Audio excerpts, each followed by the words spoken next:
bedeutet eigentlich Gleichgewicht? Es ist mehr als Kraft, mehr als Bewegung. Es ist das Zusammenspiel aus Körper, Geist und Vertrauen. Im Therapie- und Heilzentrum Neustadt und bei Renova beginnt jeder Weg individuell. Hier wirst du gesehen, begleitet, verstanden.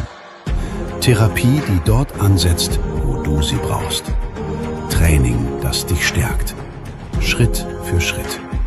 Nicht allein, sondern gemeinsam. Denn echte Veränderung entsteht nicht im Entweder-Oder, sondern im Miteinander. Therapie und Training. Heilung und Stärke. Für dein Gleichgewicht. Für dein Leben.